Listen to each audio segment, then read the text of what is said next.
Welcome to It Takes Two. I'm Blair. I'm Chris. And today we'll be talking about Married at First Sight, Season 18, Episode 13. Just a few things. First of all, shout out to Harriam Speaks on It. I wanted to give him a shout out on the side deep dives, but I wanted to wait to the main show so, everybody can see. Thank you for the super thanks. Me and Blair, we never come on here and ask anybody for any money. I haven't even turned the memberships on because I want to make sure that we offer something unique besides just early access to videos, dude. Like, you get what I'm saying? Yeah. So we never take it lightly, no matter the amount of money that y'all give to us or to this channel. So I just want to make sure I say it publicly. Thank you, Harry Speaks on It. Shout out to you and your lady. He said he watches with his lady. So I just wanted to give my respect to y'all. Thank you. Also, we are very close to 5,000. We are a little over 100. We need like 105 people to subscribe. Listen here. I don't ask for y'all money, but I ask for y'all subscriptions. I ask y'all to click on that button because I know this episode today is going to be good. Subscribe, like, share, comment, all the above. Anything you got to say, Blair? Thank you. Thank you. Mm-hmm. Now walk us through this mess. All right. So we start with Emem and Ikechi. Oh, man. So they meet up for an ice cream date. Yeah. Emem said that, Ike asked for her to take a step back. Mm-hmm. And he asked her to just come and be. Yeah. That's hard for her because that's just not naturally how she moves. That's true. Ike says that going backwards is hard when they should have done this from day one. This is the only way that he can see through the cloudiness and find a way forward in marriage. So he asked her what brings her joy. And she talks about, this ice cream and support from family, friends, my husband. And she asks what brings him joy. And he says that he is looking forward to going to see his family this weekend. He's going to Houston. He's going to see his mom, his nieces and nephews, and going to be going to homecoming. I ain't gonna lie. When she returned the question, I was scared. I ain't gonna hold you. Mm-hmm. So Emem says that she would love to see his mother. Ikechi tells her, I can text you in the morning and the evenings while I'm out there. Yeah, don't. And Mem agrees that, she would like communication from him. So he has some cards. He's going to show her how to play 21. And Mem notices that he's not wearing his ring, and he tells her that he took it off to wash dishes. He forgot to put it back on. And Mem feels like this gives the impression that he's not committed to the marriage, as well as him going to homecoming by himself. Your thoughts, Blair? Only thing I really have to say is Emem, he's showing you he don't want you. So it's just time to catch on and to roll with it. I understand that you guys are trying to do this date thing. This was a bad date. It was a terrible date, actually. It was a terrible date.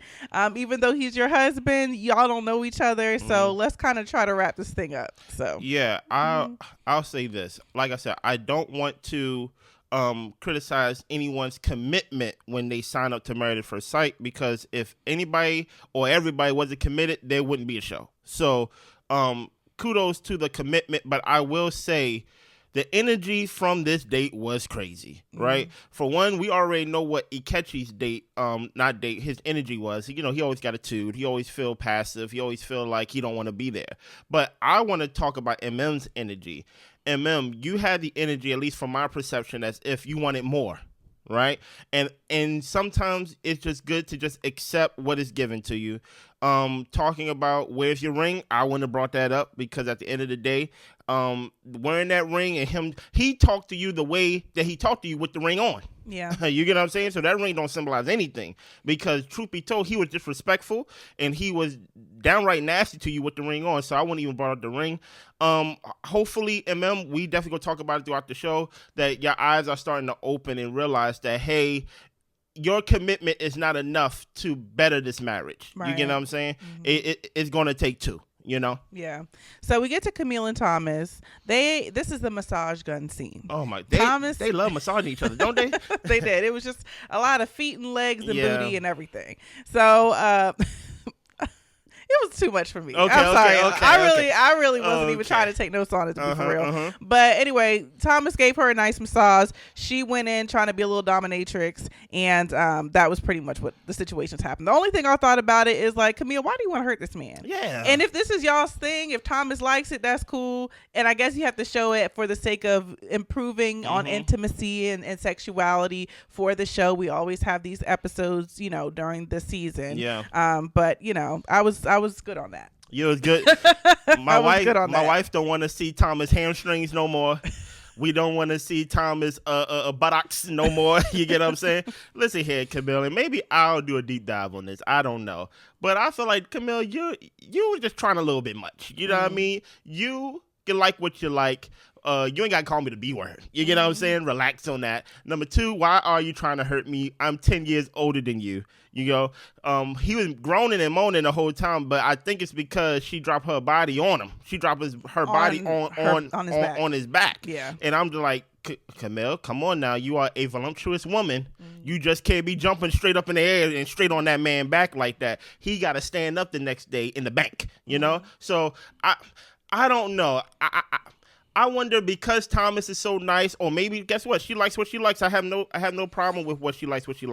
But it just seems like because Thomas is so nice, she's taking the role of, I'm gonna be aggressive. I'm gonna call you my B, and I'm gonna do all this, and I'm gonna hurt you. And I'm just like, just make me feel good. Make me feel good. Make me feel good. Okay. You get what I'm saying? Like, don't hurt me. Yes. Sorry. So the girls get together.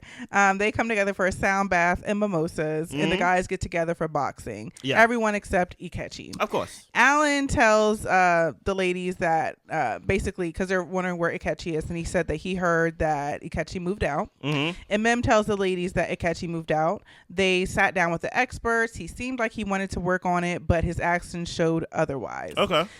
Then she tells him that he didn't come to the date with the ring on. He's currently in Houston, and he did not invite her. Camille asks if he opened up about his feelings. And Mem says that he's refusing to talk about deep topics, and you can only stay surface for so long. She says that this is her husband, so now she's just trying to figure out how to work it out with him because they are married. Yeah.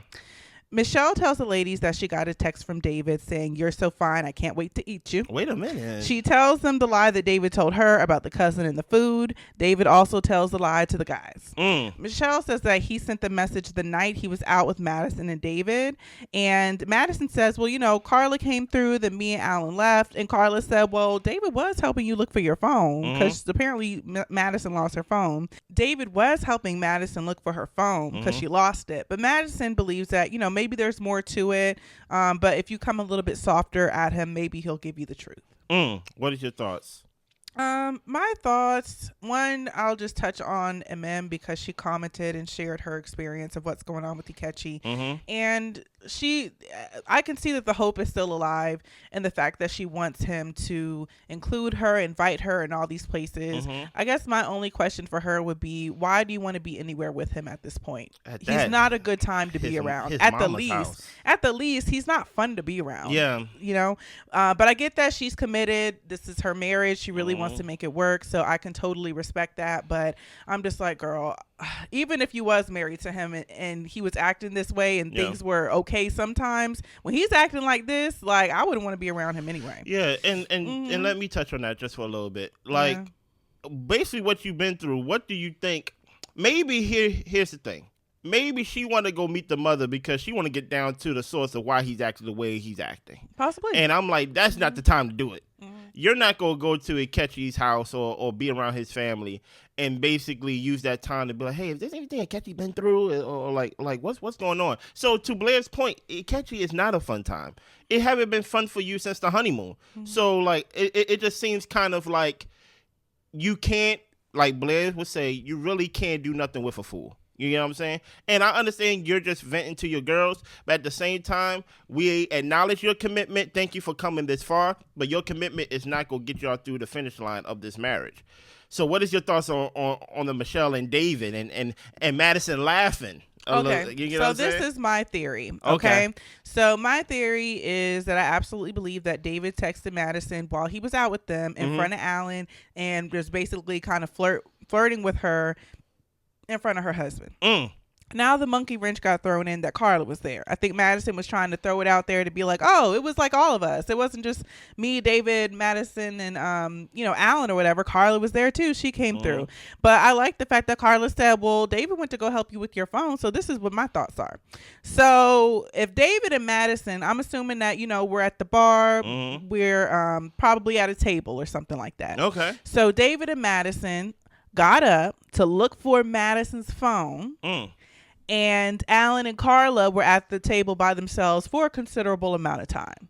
We already know that Madison likes to go hang out in the bathroom when she don't like being around Alan when he's drinking. Okay. To the point where he doesn't know whether she's still there or not.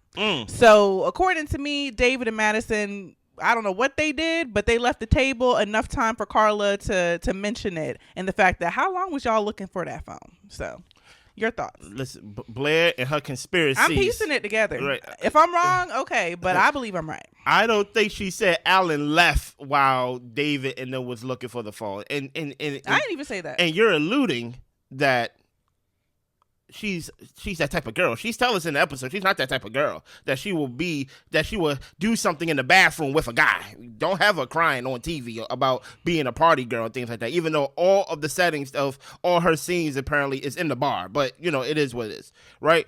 Here's what I think happened, right? I don't want to believe that David was texting Madison, because that is just like the dumbest thing. I've been on David's back ever since the first episode, saying, David, you're immature, you live with your mama, things of that nature. But David, you really going to be bros with Alan, right? Boxing, all this friendship, all this bro code, and you really go text his wife in front of him? Listen, I expect Madison to be whatever she is, and she is whatever she is. But David, you really gonna text Madison? Ugh, that in front of Alan? That's nasty work in my opinion. So I don't know if I'm 100% on your theory. I think all three of them was out. I think who was it? It was Alan, Carla, Madison, David, four of them. Mm-hmm. I think Carla was basically like, hey, David was helping you look for your phone, but I didn't take that as we all wasn't helping. I think David was like helping as well. So I don't know. I really don't know. Okay. So Michelle, David, and Pastor Cal have their sit down. Uh-oh. Michelle explains the text lie to Pastor Cal. Mm-hmm. He did admit to texting other girls, and she explains that her parents got a divorce due to infidelity, and that is a trigger for her. Mm-hmm. Michelle, I think infidelity is a trigger to a lot of people, whether or not their parents had infidelity or not. Okay. I think that infidelity in a relationship is going to be an issue. No, Blair, it's special for her. Okay. You know what I'm saying? So Michelle hasn't heard from David since their last talk, and David ends up coming. He relays the lie to Pastor Cal. Michelle explains to David that her parents got divorced due to infidelity, and he sees that he has to be more sensitive to that. But there was nothing more to the situation. David went to see a woman who is in a relationship because they talk about the coffee situation meetup that he had with the ex-tender date, and Pastor Cal says that doesn't really matter. David is trying to just show how honest he is, but Michelle wants to know what he's hiding, and Pastor Cal agrees that it seems like he's hiding something. There is a way to show the proof, but he is choosing not to. David says that it's been tough. He's had his doubts with this relationship. Michelle said that, he said that he liked my honesty. Now he's bringing up all these issues. Pastor Cal said that she hadn't closed the door completely, and Michelle agrees that, every day she woke up, she texted him, talked to him for 20 minutes a day, even sometimes. Pastor Cal can tell that they have not been communicating, and they need to really talk about everything. Michelle asks, okay, I hear what you're talking about, but how do we get down to the text? Let's get down to the bottom of this text.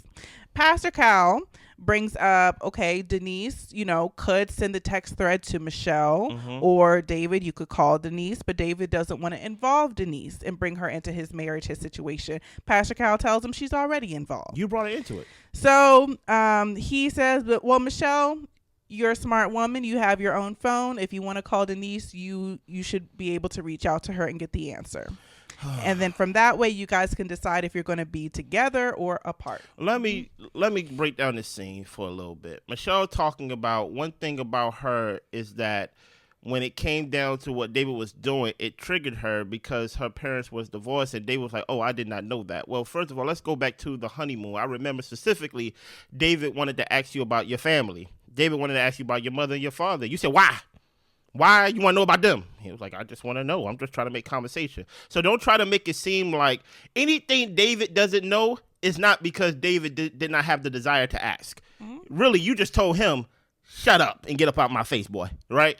Also, was it you who told us, and if I remember correctly, that you don't remember your parents ever being together? So how is it a trigger that, like, oh, divorce is a trigger and this is a trigger to me and things like that. And David got to apologize to you, which you always been making David apologize to you for whatever reason. But you never knew your parents to be together. So that's already you trying to put a little sauce on it. Dave, you already caught David in a lie. You ain't got to make it seem like also, like it's a trigger for me. Stop it, Michelle. The real root of the problem is you feel like David is so below you, and how dare he disrespect me in this way? Because number one, you don't want David. You don't want any resolve to the point that will push you towards a good relationship with David. Only thing you feel like is, how dare he lie to me? No way this nobody can lie to me, Michelle, who came from basically the gutter of Chicago or came from a small town of Illinois, whatever you came from, right? So, Michelle, stop putting on as if you've been trying out throughout this relationship. Stop trying to make it seem like, I've texted, I showed up and things of that nature. And don't even try to gaslight us by saying, I thought you liked my honesty. No. You can be honest without being rude. And throughout this whole season, you have been rude throughout the whole season. Any thoughts you have on what I said? The only thought I have to say about that is, Michelle has definitely been all of those things. Yeah. But David has been going along to get along. Of course. And I think that's the issue for you to try to pretend like everything's fine and you're going to keep working to keep the relationship together when that's not really how you feel. So do I get on Michelle for being terrible and horrible? Absolutely. But David, why are you sitting here taking it? Like, you knew that it was an issue and you never spoke up about it. 100%. So. And guess what? I'm going to get on David for being spineless and just being a liar, right? That was a terrible lie. Don't try to make it seem like you're not trying to get your cousin in on it. It's talking about, no, I'm not going to reach out to my cousin because this is my thing and I don't want to get into it. You put her into it, where you honestly could have just said, I was drunk. You really could just say, I was drunk. You try to delete it. You try to hide it and things of that nature. Something that a child would do. That's all I have to say on that. Okay. What is your thoughts? I kind of want to get to the outside portion. So Michelle asked him, why don't you want Denise to send the receipts? And David says, you don't really care, so what's the point? He just doesn't want to do it. Michelle says that you see why it looks like you're lying, though. Like, this doesn't look good for you. If it's true, just prove it. Well, he can't continue the conversation because he has to go to work. I do. Michelle doesn't know who he is. He's defensive. He's hiding something bigger. And she wants to talk to Denise, at least to get the vibe of whether or not she might lie to him because she believes that Denise is going to cover for her cousin. Yeah. My only thing to add to that is that I'm with Michelle with getting to the bottom of it, because at this point, David, you gave us, a bone here. So now that we have it, I want to figure out, why are you lying? What are you hiding? Why are you pretending to be something that you're not? So now I really want to dig into David, because you've given us this facade of who you are, and maybe that's one side of you, but like, you weren't completely honest the whole experience. You were taking Michelle's jabs and acting like, I'm just going to take it in and keep going and all this type of stuff. But that's not truthful. You were receiving the backlash she was giving you, and you were seeking comfort or connection from someone else in the process. And that's deceitful. So yes, it is deceitful. Hard stop. But I wonder, this is the thing that I don't get about David, which, like, David, I really don't understand. You was truthful about the Tinder dates, but lie about the text. It makes no sense. It's like, yeah, I also been texting this person. I actually went out on a date with this person on like a coffee meetup. And no, it's nothing. This woman got a whole nother man. And it's like, David, why be so honest with that, but yet be lying about something like a text?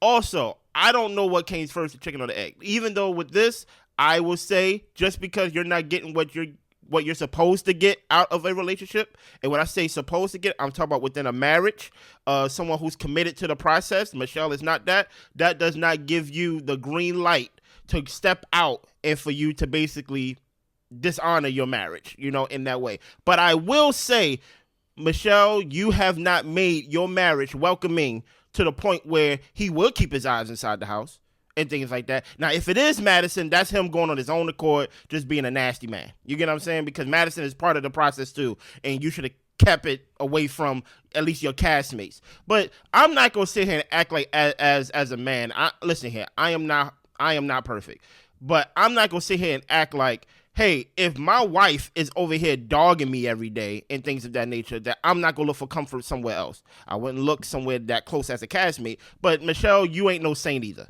That's all I have to say. So Carla and Juan meet up with Dr. Pia. Mm-hmm. He does not like hard questions, so he's a little bit nervous about this meeting. Yeah.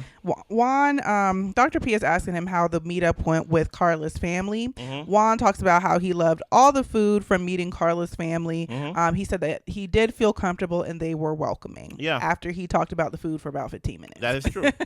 So he thinks that they're working toward feeling like, spouses. And Dr. Pia asked Carla about some photos that she has online of basically her being very flirtatious and touchy with some of her male friends. Okay. Juan is cool with it. He really doesn't have a problem with it. And Dr. Pia talks to them about how they're both kind of carefree, have this sexual spirit with each other. But Carla does it with him. She says she is flirty with him, but he does not do it back. Dr. Pia gives the assignment of a tantric yoga session for them to have. This is what I don't understand about the experts. We know before they meet with them, they seen video of the couples before they actually meet up with like them in a session, right? There's no way she could look at Juan and Carla and think like what they need is just, hey, you know what? Do this session to get y'all together. There's nothing, and when I say nothing, literally nada, that shows Juan interest in Carla. We get to the whole, hey, how was the meeting with Carla's parents? He don't even talk about Carla and what he learned about Carla, or even that much about Carla's parents. More about how he was served. Man, they brought out the food. Man, they had this.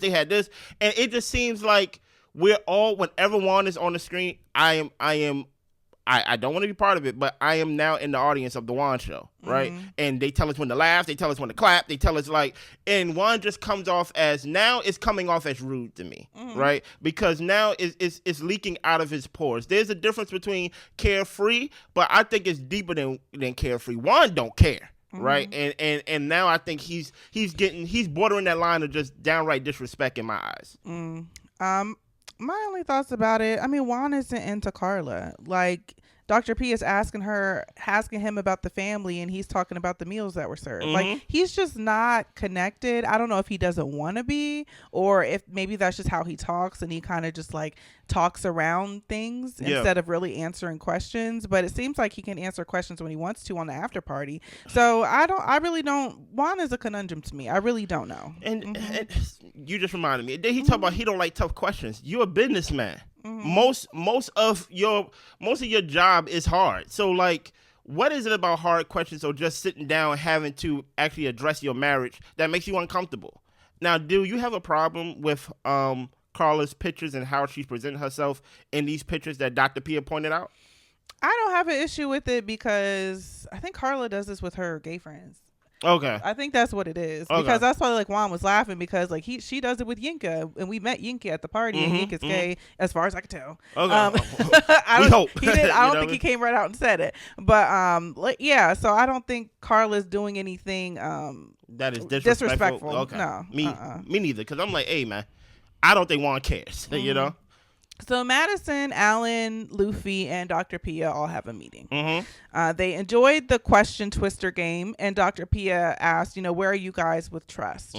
Alan has full trust in Madison. He doesn't think she would betray the trust that he gives. Madison says that she can trust him with her vulnerabilities, but their arguments about alcohol give her a sense of uncertainty. He has limited his drinks to 2 drinks, but she doesn't find the person he is when he drinks attractive. Dr. Pia is going to send them a card deck to get them talking about the relationship, sexual stuff to help them with foreplay, and they are both down for the exercise. So you don't find him attractive when he is a little buzzed. You don't find him attractive when he's sober. So a lot of these, and that's what I wondered. Hey, Dr. Pia, Dr. Pepper, Pastor Kyle, y'all see the videos of how these people interact. And I don't understand why y'all are taking these people's words when these people lied to you last session and things of that nature. Talk about how close they are. Oh, we played the game and I trust. And that's why I'm like, Alan, stand up for yourself. And here's the thing. I know you stood up for yourself eventually at some point of the episode, but this whole thing of I feel like I can trust her and I feel like I do all these things. How can you go through all your feelings of this marriage of feeling not wanted, feeling like she don't like you, feeling jealous whenever David hugs her and things of that nature. But when you're in front of the expert, you're like, I feel like I can trust her fully. It's like Alan, speak up on what's really bothering you in this marriage. You get what I'm saying? Because at the end of the day, when you try to speak up to Madison about it, she ain't gonna help you. She's not gonna be honest, and she's not even gonna apologize or take accountability for her part. You need to speak to the experts at these things. I don't want to do games, right? I want to get down to the questions of, she don't find me attractive. We haven't kissed since our wedding. So this Twister game that's supposed to help us bring us closer, we still haven't kissed. We still don't do anything intimate. We still like have these little conversations about her on a softball team and things of that nature. She's over here lying to you, talking about, I trust you with my vulnerability. No, you don't.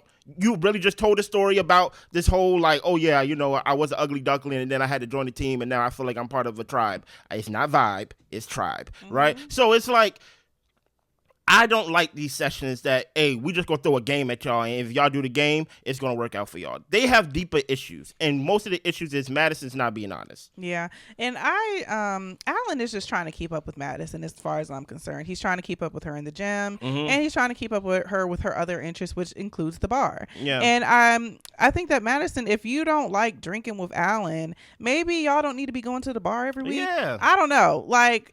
I don't know how often people go to the bars. I know she's 29, so maybe she hasn't gotten that out of her system. But I'm just like, is that a weekly thing that has to be done?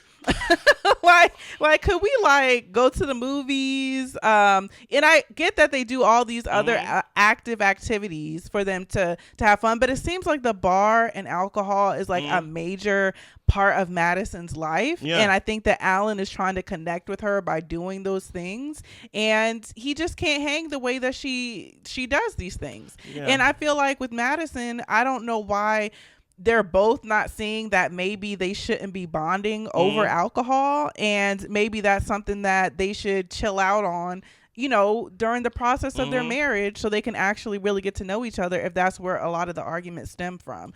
And then another thing is, like with Alan, if you know that this isn't really your interest, like start doing things that are. And I understand it's hard to get Madison to sit down and watch a movie sometimes because she want to be all over the place. But I think Alan really needs to stand firm in what he wants and not just go along to get along. I think that's a thing that I'm seeing with David and Alan included, is that you aren't serving yourself or the marriage by trying to please this person and doing things that you think will get them to like you. But it's not about the things you do. It's about the character that you show. And they could like it or they could not, but you got to be okay with that. That's facts. So we move on. Camille Thomas and Dr. Pia, they are exploring their sexuality together. She likes control, but she would also like him to take control at times. Her dominant side, she says, comes from her growing up early due to her parents' divorce, and she needs him to take a front seat on some things so she can take a back seat in some things. Okay.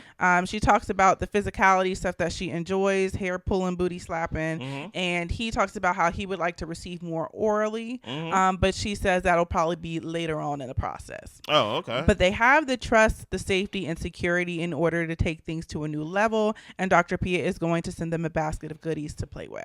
I mean, Dr. Pia in her goodie basket, boy. Yeah. What is your thoughts on this, if you have any? I'm just saying that I'm glad that they're progressing, and I'm glad that they're having these conversations so they can be more connected with each other. So I think that they're moving at a good pace. Not really many critiques from me. Yeah, I will say this though. It is a weird process. It is not a traditional process. So I understand that even though we are married and we may have done the do, and I am your wife, I am your husband, orally, I don't want to introduce that into this relationship because it's still kind of new. I wouldn't do that, but I'm just saying, like, hey, we're married. We already did the do. So it's like now we kind of doing the do a little bit, and not really. Hey, if you're not gonna do orally, I'm not gonna do orally. We won't be an oral couple then. You get what I'm saying? You know how in the beginning, like, they was trying to learn their personalities. I think they have to relearn each other when it comes to sex too. Yeah. I don't think it's a bad thing, but it's just something new for them. So Emem went to her home for some peace. Okay. Carla is saging the apartment with Juan while he's getting some coffee and breakfast ready. They look up tantric yoga, do a couple of like the G-rated poses, but Juan is nervous. Okay. David says that Michelle is not staying at the apartment. He is going to be patient and just give her some space. He just hopes that she believes him so they can move forward. David, you know she don't believe you. And you know you're lying. Yeah, like so that's why I'm like, what are you talking about? But okay. Yeah. So David and Madison, not David. Ooh, goodness. Alan and Madison. Wow. Received their gift from Dr. Pia. So they play this card game, and some questions are asked. Mm-hmm. Alan doesn't really like dirty talk, but he likes seductive talk. Madison thinks most foreplay is good for her, but she's not really into any pain. So they were able to have these sex conversations, and Madison thinks that they could possibly be compatible sexually. Alan thinks that he originally thought that Madison wouldn't be somebody who liked like passionate kind of loving sex. And he tells her he doesn't quite have the right words, but he thought that she would be into kind of more like transaction type of sex. And Madison asked, like, what made you think I was that superficial? Yeah. And he told her that she comes across as just like a young party club girl. You know, she was sticking her booty out and dancing. Madison says that she likes to go out and dance, but she has her stuff together. Alan tries to clean it up and tries to not end things on a negative note, but Madison is telling him it's okay. He goes to walk Luffy, and the producers ask her what she's thinking. She is frustrated because she doesn't like the way that people perceive her. She constantly has to fight for her place in work and to be taken seriously. He should be the one as a husband that defies that and not validates that. And he really didn't have her back. They talk a bit more, when production leaves, and she just needs some time to get over what he said. She leaves to call her friend a man named David. No. Her name is Amanda. A man named David. Okay. Now, Blair, can we be honest about this scene? Sure. Right? I can see both sides of what went wrong, right? Let's start with Madison. You overreacted in my eyes, right? You overreacted because you found any way to escape this experience, this game with Alan. You wanted to be away from him, right? But I will say this, though, about you, Alan, right? I know a lot of people like you, Alan, and like a lot of people like, oh, Alan's a nice guy. But I got to say, you're a weird guy, bro. I have to be honest. From my perspective, you're a weirdo, right? Because what do you mean, like, I thought you'd be into, like, transactional? What? This game was supposed to bring y'all together, right? So back about 4 to 5 episodes ago, one of Blair's critiques about you is make a move and be bold about it, right? Don't pussyfoot around the move. Make a move. If this game's supposed to, if she says, hey, I feel like we could be compatible, make a move. Take the risk of being rejected again. And if I can jump in, Go ahead. We were talking about, while we were watching it, she said that she liked food play and whipped cream and stuff like that. What? So I don't know why Alan didn't say, well, we got some whipped cream in the fridge, or I think I got some bananas. You want to kind of set up a little something on your chest? You know what I'm saying? Okay. Listen, I don't know. Like, keep the conversation in the same vein, I'm learning in the moment what my wife into, okay? Banana on the chest. That's kind of wild, right? Potassium, right? Here's my thing, Alan, right? You definitely steered the conversation into a weird place, right? But I'm not going to act like Madison didn't take it and basically put words in your mouth and make it seem like, all my life I have been trying to prove that I'm not this type of girl and things like that. Listen, a hit dog gonna holler. I never hit a dog in my life, right? But I never seen a dog get hit and it just sit there quietly. You get what I'm saying? So that's why I'm like, Alan, you have to take control and not have these weirdo conversations of, oh, you never really came off as a passionate sex type of person. Mind you're talking to your wife that don't like you, but you're talking to your wife. It came off as transactional. And what do transactional mean?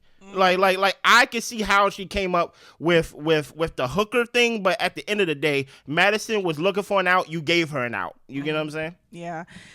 Yeah, Alan, look, some people put their foot in their mouth when they talk. And, and it seemed like he really was apologetic, and he felt probably really dumb after he said it. Yeah. So I'm not going to beat Alan, already while he's down in this conversation. So he knows that he messed up with what he said. Yeah. And I appreciate Madison for trying to be gracious with him, but she was mad. Okay. And, it also bothers me for her for saying like, it's okay, like everything's fine, because it's not. Like, can y'all actually have a real conversation and get down to the bottom of it? Because you guys are just going to be just like two ships in the wind, just not really talking and having the conversations to bring you closer. Sometimes arguments don't have to be a yelling match. It can be a disagreement that helps you guys to understand each other better. So for her, like, if she would have told Alan that, hey, this hurts my feelings because this is the way I'm viewed and this is the things that I have to fight against my whole life in my everyday life. Like, Alan, he already felt bad, but I felt like he would have really just tried to console her and make her feel more comfortable.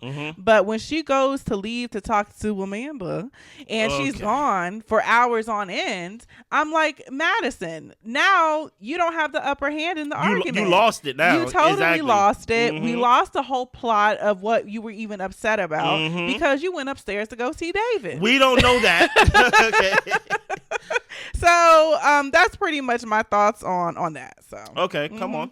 So Camille and Thomas receive their basket. They do rope bonding. Hey, listen here, man. David. Not David. See, you got me saying David. David's all up in my head now. Thomas, do what you did last time, right? Go get those Timbs out the closet and go to work. Go to work. Because listen here, I'm tired of seeing you getting beat up on and you got the bandage or you got the blindfold over your eyes and you got the apple in your mouth and things of that nature. Tie her up. You know what I'm saying? Hog tie her up. Carry her up around the house and things of that nature. That's all I'm saying. Okay. You get what I'm saying? So it's almost 1 a.m. Alan went to sleep. He woke back up. Madison still hasn't come home yet. That's crazy. He's a little bit worried. She said that she had to make a call, but it's been a long call.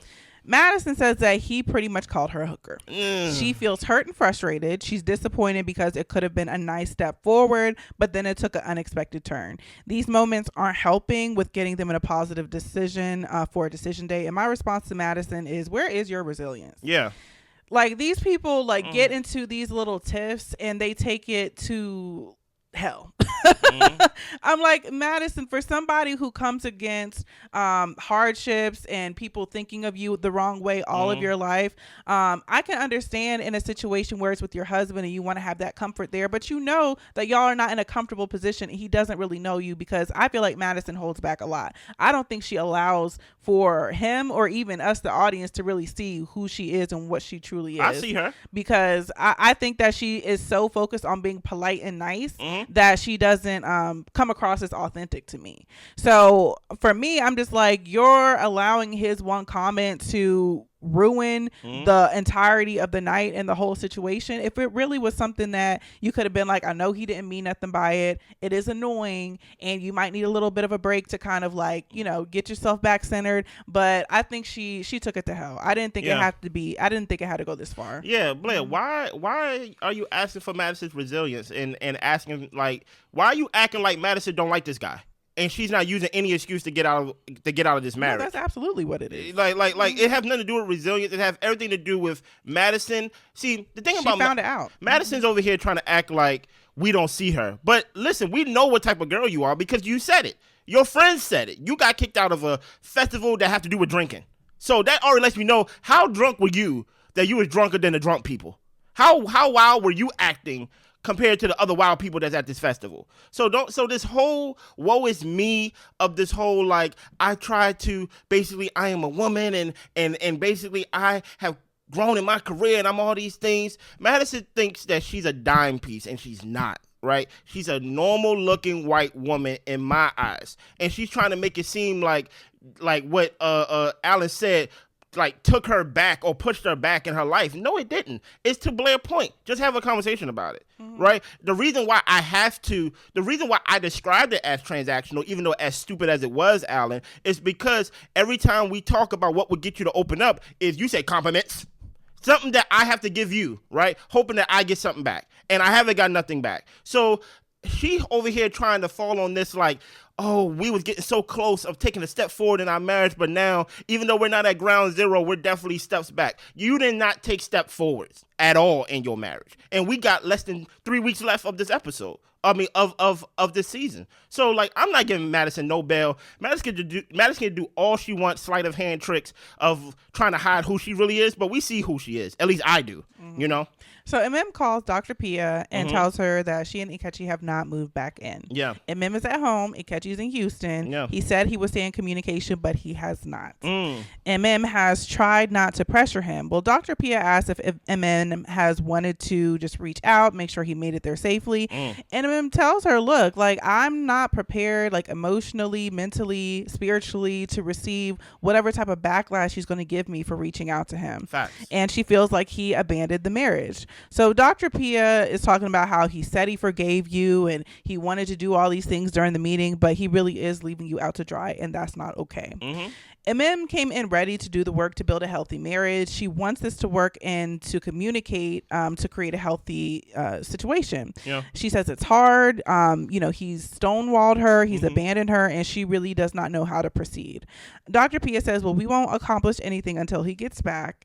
MM is still in it, and she's hoping for things to turn out good on the other side of everything. Hey, MM, we give you your respect for staying in the marriage, but we will also not lose any respect for you if you was to call Dr. P and say, I'm out. Right? Because he's in Houston. He's not even in Chicago. You get what I'm saying? I don't like to go at Dr. Pia, but this season, Dr. Pia has been missing the mark for me, right? When the conversation first started, why did she sound so surprised that they are where they are in their marriage? Right? Like a lot of people have said in our comments, and I know it may seem like a compliment, and it is, right? They said, "Oh my goodness, y'all are like therapists and things of that nature." And it's like I'm not a therapist. I'm not playing one on YouTube. You get what I'm saying? My thing is, it's obvious. It's obvious that his passive aggressive. You saw it in the session with y'all alone. You saw it in the session with Pastor Kyle and y'all too. So it's like whole time. It was you, Dr. Pia, who brought up the idea that, hey, I don't see how this can work unless y'all moving together. He did not bring that up, right? And when Dr. Pia brought that idea up, it was MM who said, will you move back in with me? So I don't know how she got from that meeting, especially with the clips that you see, the videos that you see, the episodes that you see before each session and things of that nature. You saw the card playing date. You saw the whole thing with the vows. You saw the dinner blow up. You saw like all these interactions that would make you think y'all don't need to be around each other. Right? I want to even advise y'all to move back in with each other. If y'all going to date and start from ground zero, I understand that it is not dating. It is marriage, right? And I understand that people like to use the term, oh, we date within our marriage. And that's cute to say, but real married people, we are married, right? We are not dating, right? We have dates within the marriage, but we're not dating. We're married. We got real responsibilities that we do. You get what I'm saying? So I can understand why MM during the little ice cream date feels like, I ain't trying to do this. I'm married. I am committed to a marriage, to an actual real thing, not something that is kind of fake, but like it appears real. So that's why I'm with Dr. Pia. Why are you confused where they are in their marriage? Don't you see the videos? Don't you see the clips? So it's like, I don't know. Maybe I'm being too hard on Dr. Pia. And if I am, I apologize. But it don't take an expert to see where they are and why they are where they are. Yeah. I'm just happy that MM is speaking on the things that she's seeing as they are, instead of how she hopes for them to be. Because I think that for a lot of people in relationships or just in life in general, like you have this idea in your head of what you want something to be or what you hope for something to be. And I think that that is a good motivator in order to get you to reach different goals and to reach higher heights, because your current situation does not have to be your final destination, so to speak. But I think that the part that MM was I don't know if she was missing, because I think she's a very smart lady. So I think that she's very well aware that she can't do the relationship by herself.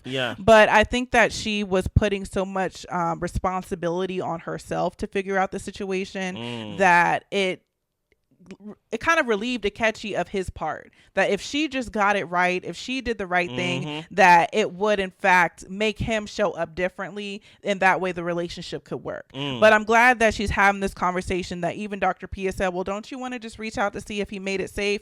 And Mim saying, I know who I'm dealing with at this point. Thank you. And I know the person I'm dealing with. It would not be productive for me to check in to see how he's doing, because he is going to find a way to make it a problem. Thank you, and for Mim relaying that to Dr. Pia, and Dr. Pia actually acknowledging that he did leave you out to dry, that's not okay, and that's something that we are going to have to resolve. Now I feel like we can actually have the conversations about what's presently happening versus for what we hope to change. So Blair, you said it perfectly. And guess what? I want to give Dr. Pia respect on that too. And I definitely want to give MM respect on that too, for not taking the advice just because they are an expert or a therapist. A therapist never said, especially the ones that I've been to, they never said that everything that they say is going to be correct, right? They are just coming with tools that's like, hey, do this work, do this work, do this work. And y'all, it's a collaborative effort. It is not a, you sit down and they talk and then you just do what they say. I love the fact that MM actually took in the whole relationship. Yes. Even with Dr. P, it's like, hey, do you think, like, you know, like, do you want to reach out to see if he made it safely? I don't blame Dr. Pia for that question, even though I feel like it's a dumb question. I'm not going to put the blame on her, because it's her job as a therapist to guess, to try to get tools. You get what I'm saying? Yeah. But it's MM job to be like, I'm actually in this relationship. I actually know what's going to happen. And to inform the therapist that, no, that's not a good deal. Yeah. That's not a good idea. Yeah. Some other people would have folded and say, dude, you think I should do that, Dr. Pia? Yeah. And okay, I do it. But MM actually used the real context clues in her own relationship to inform Dr. Pia. Dr. Pia can only help you with the information that you give her. You get what I'm saying? Yeah. So even though I feel like, Dr. Pia, you missed the mark, I like the fact that you pivoted at the end of the conversation and said, you know what? Let's take a different route. You get what I'm saying? Yeah. So Juan and Carla had their tantric yoga session. Only thing I got from it is, why did this instructor come in lingerie? Why is the instructor rubbing Ron with a rose? I've seen plenty of other reality shows where people have done tantric yoga things or bondage things or whatever like that, and they allow the couple to have the physical experience while they pretty much teach and guide and lead it. But for this lady to come in here with her panties and her lingerie, she wouldn't have been in our house and sitting down rubbing on Juan. I said, ma'am, you're gonna have to go. I need somebody with some pants on to come up in here. Yeah, you're nasty. So, but Juan is taking it as a joke. Carla actually felt like this was something that they could use to get more connected. But Juan wants it to be a little funny, jokey thing, so he doesn't have to actually try. Because Juan's a clown, right? Yeah. And I'm about to jump off the ledge with Juan and probably in a deep dive. But my thing is, Carla can't get no hand holding. Carla can't get no compliments. Carla can't get no cuddles. Carla can't even get a real moment with a rose. Remember, I think the lady said this not supposed to lead to sex. Laughing is normal in this, but it's supposed to be a build up and release. Build up and release. Make a noise and all this stuff, right? Right. So she can't get any of those things. Meanwhile, Carla got to get organized. Meanwhile, Carla got to buy a notebook and basically have a meeting with her mentor, basically things that Juan cares about. So when it comes down to Carla and actually building something that will not only benefit Carla, but benefit you too, Juan, right? You taking it as a joke. Now I have to question if you're into Carla. And when I say into Carla, you know what I mean. Into Carla's. You get what I'm saying? Because we seen you be initiative with David, or taking initiative with David, but with Carla was something where it don't lead to sex. You over here taking the rose and tickling her belly button. What's wrong with you? What you on? You get what I'm saying? Listen, obviously Juan is an attractive male. Carla is an attractive woman. It doesn't take much. It honestly don't. You get what I'm saying? I've seen two ugly people get together and like it take less work than what they trying to do. So that's why I'm like, Juan don't want it to work because he's not into Carla, or maybe he's not into Carla's, or he's just a goofy man. You get what I'm saying? Yeah. So Alan meets Madison at the gym. He came just to check on her, but she she explains to him why she was upset. Finally, she's like getting it out. So she has tried to prove her worth outside of her looks, and people don't take her seriously. Alan didn't mean it. It was a poor choice of words, but he tells her, look, there are stereotypes for all of us. Like, you've made assumptions about me that I'm a pushover. You are a pushover, Alan. Madison says, well, you're trying to turn this on me. Alan is just trying to say that when he is feeling judged, they still get through it. But with her, it's not the same. She's a lot more sensitive than him and a lot of people he knows. And Madison asks, like, why are you so fired up? Because he is kind of getting a little bit more animated. Yeah, and she says, you're not listening to why I feel the way that I feel. Alan genuinely apologizes, but he is worked up because she went to make a call. He was up till 3 something. She still wasn't home. And she said, why does it matter? I came home. Whew, disrespectful as hell, bro. I'm telling you. He talks about how he had a dream that he saw her marrying someone else, and he wasn't on the show and he was watching it from TV and it crushed him. Madison says, sensitivity comes from care for someone, and that shows that she cares for him because she cares about what he says. And she asks him to just show some empathy. Alan feels like he does show empathy. So Madison walks away. She feels like frustrated because she opened up and he said that she is too sensitive. Alan ends up approaching her again in the apartment and he asked her, do you understand how much I care about you? And Madison said no. So he explained that not hearing from her got him concerned. He was worried. He cares for her a lot and he does have love for her. He's been trying to appease her to get her to the point of where they're both in a good space, but it hurts him to be constantly rejected. He has not been honest about his actual feelings throughout this process.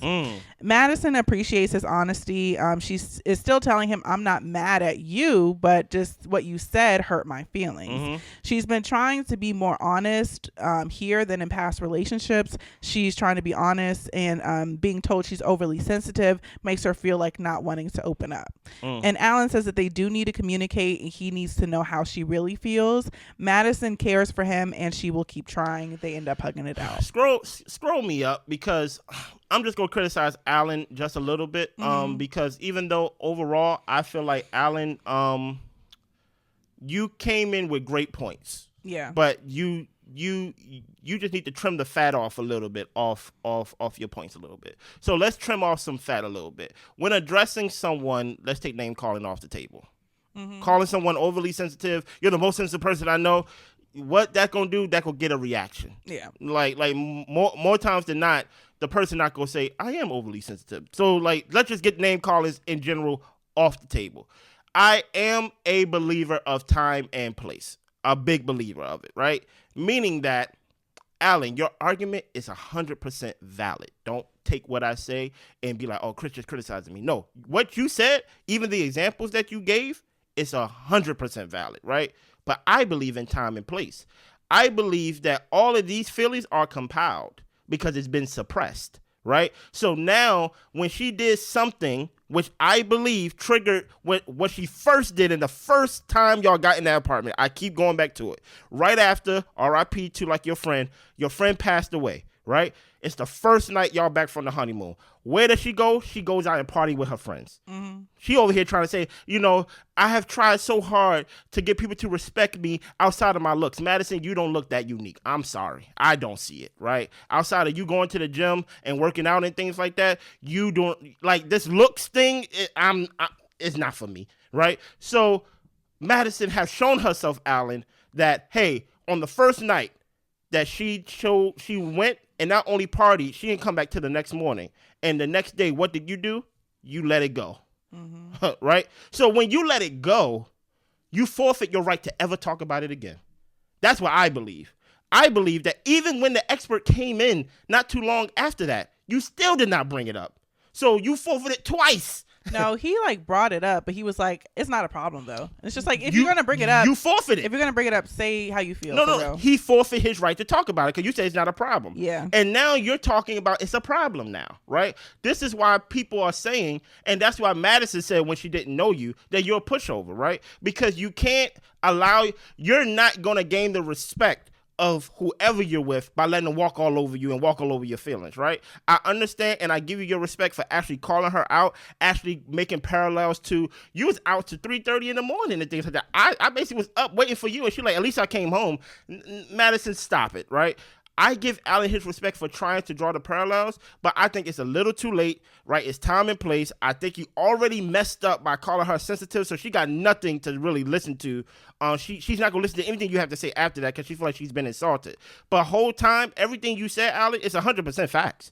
We seen it. You get what I'm saying? Blair wrote it down in her notes, and we reviewed it. So I believe that Madison, she's not taking accountability because she's choosing not to. She's trying to find an out, which she has found.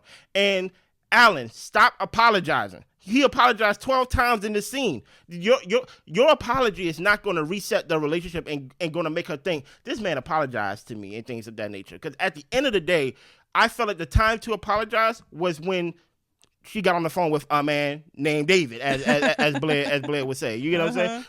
So my whole point is, hey, in that moment when you said transactional sex and things of that nature, when she was about to leave, that was your moment to stand up and be like, you know what? Not pussyfoot around him like, oh, I hate when I put my foot in my mouth and I guess I walked the dog. It's like, no, you'd be like, this wasn't the intention I had for tonight. I apologize. You get what I'm saying? But everything Alan said was 100% facts. What is your thoughts, Blair? I think that this is the hard part in relationships and trying to get through arguments, because if you don't handle the argument with care, then you end up arguing another point. Yeah. And then it becomes like a snowball effect to where you guys can't even get to really the real issue. Yeah. So I think that, and the thing is, y'all, I don't even have this figured out because I compile issues and arguments all the time, and it makes things very difficult. It makes it very easy for me. I'm like, I did not say that. I did not do that. I don't know what you're talking about right there. Come back to me whenever you're ready. Makes it very easy for me. So I think, like, you know, let's try to address one thing at a time. Yes. So the first thing that he wanted to address was that you were upset by what he said. Yes. So listen to her fully about what she was upset. I get that everybody may not look at Madison the way that Madison sees herself, or maybe whatever, but that's her personal experience. And if she's had to fight and claw all her life because she's so daggone sexy, then that's what she had to do. Okay.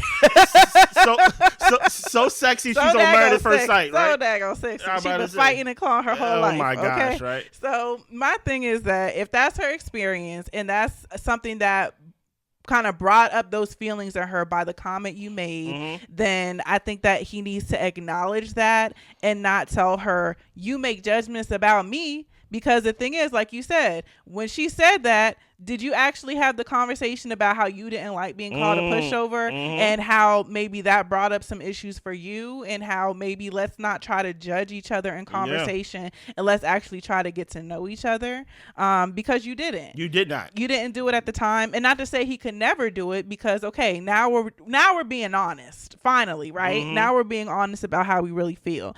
So I think that first thing, let's acknowledge Madison's feelings and let's not make it a tit for tat, right? And then when it comes to Madison being out all night, I think that Alan could have brought that up and say, you know, I hear you. Do you feel heard? Do you feel like, you know, I really get where you're coming from, because I really don't want to make you feel that way. Like, really, like, lay it on thick so she knows that you understand her, you know? And then the thing with her leaving, Madison, you're wrong. Like, you can't respond 100%. To arguments like that. You can't just be gone and not speak to your husband and talking about, I came home at like 9 a.m. I came home. Like, no, ma'am. Like, what are we talking about? Like, anyway, so I think that Alan should have addressed that in like another discussion of basically saying, hey, I get we get into these arguments. You know, I was definitely wrong in this situation, but I don't think we should respond that way. When we have arguments, we just leave till, you know, God knows when somebody's going to come back. So I think that's a separate conversation to have. And then, Alan, now that you finally are ready to be honest about your feelings and how things have been going, then I think even that needs to be a separate conversation. And I know we only have a few weeks left, so it really is a disservice that you weren't honest about how you felt in the beginning. Can I stop you right there for a second? Sure. The reason why, as Blair, gotta have these separate conversations after separate conversations after separate conversations, because this is over 10 episodes of you actually suppressing and you being a pushover. Yeah, these are multiple conversations that should have been had in the moment. Right. And and to Blair's point, the fact that we got to have these separate conversations. Now we've been talking for an hour and we haven't even got to the real issue of the conversation. Yeah. Moving on. So Michelle calls Denise. Okay. To ask her for her side of the text story. Okay. Denise said that David did text her to ask her to cover up. She originally agreed, but then when she found out the details, she said, I'm not doing that. Wait a minute. So she said that there was no picture of food. She had nothing to do with it, and she doesn't even know who David was texting. So now Michelle knows for a fact that the story was a lie, and he has some explaining to do because she has more questions and they need to be answered now. My only thing to say about this is I feel like Denise is the MVP. I'm all for a girl's girl. I don't really care for family or not. If you are dogging somebody out, wow, Blair. I'm saying I don't care. Like, I'm a girl's girl. Like, I'm not going to outright tell your business, but if you've got me in the middle of something and the girl calls me, then I'm just kind of like, yeah, my brother or my cousin. Your brother? You would do this to your brother? I'm just saying that my brother, my cousin, whoever is wilding out here. Okay, they're wilding, and hey, maybe I'm wrong. Maybe y'all don't want me part of your family. That's fine. I don't. That's fine. That's fine. But my point is that I'm happy that Denise is not playing around with David's childish games, because who has the time? That is true. Next, Michelle, you really don't care, but I'm fine with that. Get down to the bottom of it for us, because I want to know. Oh my goodness. So is this the end of it? Listen here. If any of my cousins watching this, right, and y'all sell me out the way Denise sold out David, you don't ever reach out to me again. Let me lie to my wife in peace, okay? The same way as David's trying to lie. Listen, the problem with David is he chose the wrong cousin. He knew you knew you couldn't use Denise, and you knew Denise wasn't going to lie for you, right? Also, this actually makes me look at David kind of weird in a way, in the sense of your cousin won't even lie for you? What does she think of you? She probably been lying for him for 15 years. She said, man, you're 36. I'm done lying for you. No, that's not how it works. She looks at David as a kid because he lives at home with his mama. And she probably already don't respect him as a man. For one, because he lived with his mama. Number two, he's lying and got me involved in it. My whole point is, what's the point of having cousins? Let me tell you the role of a cousin, right? The role of a cousin is for you to lie for me, for me to lie on you, right? You know how many cousins I killed during school? Oh goodness. I have to leave early today. My cousin passed away. You know, like that's the point of the cousin, right? Because there's a lot of them, right? I don't gotta, lie on the same one. Everybody get their turn, right? But it's the fact that you don't know Michelle from a can of paint, right? Michelle had been dogging David throughout this whole process. Understandably, David haven't shown up as honest, right? I get that. But at the end of the day, you still got to deal with me for the rest of your life. Or maybe she don't deal with David because David is who he is, right? Girl's girl, whatever it is, cousin, blood is thicker than water, man. You need to have my back at all times. I was very disappointed in Denise. I'm happy that we go get down to the bottom of it. But at the same time, I'm very disappointed in Denise that you're going to basically be like, you need to get to the bottom of it and call me once you have information. Cousin, you at the family reunion, we gonna talk. Okay, for sure. Anything else? That's all I got. Make sure that y'all subscribe, like, share, comment, all the above. We are going to do the after party. I'm gonna try to get the after party out before 8:00 Eastern tonight. I think that's a good promise. I think that's a good time for y'all. Anything else? That's all. Y'all be good. Bye.